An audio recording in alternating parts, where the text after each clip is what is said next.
Namaskar. There is an old saying that sharing is caring.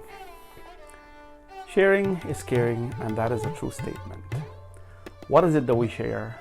How do we share? When do we share? I always like to give you a sound and a profound explanation of these things.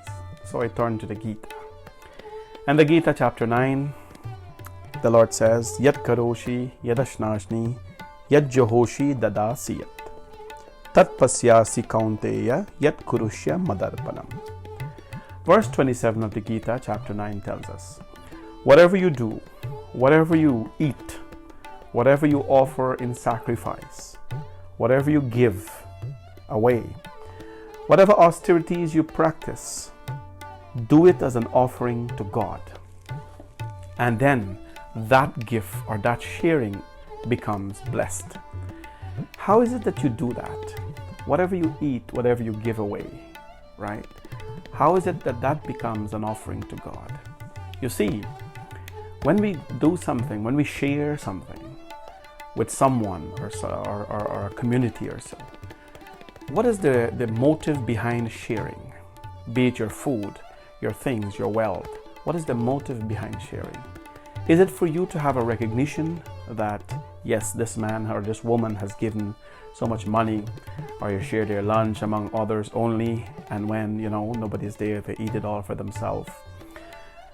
When you practice your austerities, your puja, your meditation, your yoga, your japam, is it only done for a public view, or is it done for an inner change? You see, when it is done selflessly, then sharing becomes caring. When the wealth that you've acquired, the food that you've gotten, when your austerities and everything is done as an offering to God, then sharing becomes caring. But when it is done for self-promotion or for a name or fame, then sharing, my friends, is not a caring at that point in time. It becomes a selfish act. Selfish act poisons the self. Selfish thinking poisons the mind. Selfish karma poisons the body. Selfish words make the speech that is so beautiful poisonous. Those are things we do not want to share ever in our lives. You see, when we offer something to God, we offer the best to the Lord. Be it in a leaf, in a bowl, a plastic or a metal, we want to offer the best to God. And people are often asking me, Panaji, the Gita says, whatever you eat, offer it to God. What kind of food then? We eat all kinds of food. And I often says, whatever is not good for God, it is not good for you. And that is the answer. Whatever is not good for God, it is not good for you. At the same time, my friends, we have to be very respectful. Your choice of life, what you eat, what you drink, where you go, what you do, that is your choice that you have made. No one should tell you anything negative about the choices you have made with the purpose of putting you down. Every one of you, every one of us, we are knowledgeable, we're bright, we're conscious of the decisions we're making. We know that when we put certain substances in the body, there's a reaction to it. You know that, and it is not a positive reaction. Anything that makes you feel unnatural, there is nothing good about it, but people still do it, right? So what happens at that point in time? Does that become an offering to God? It can't. Because it is not good for God, it is not good for you. That is why he says, offer it to me first, give it in my name.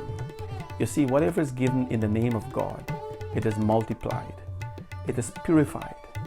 In the Hindu tradition, and I'm sure in many other traditions, when a gift is given to a priest, to an organization, socially or otherwise, it is given by the husband and by the wife or by the household or whoever lives there together.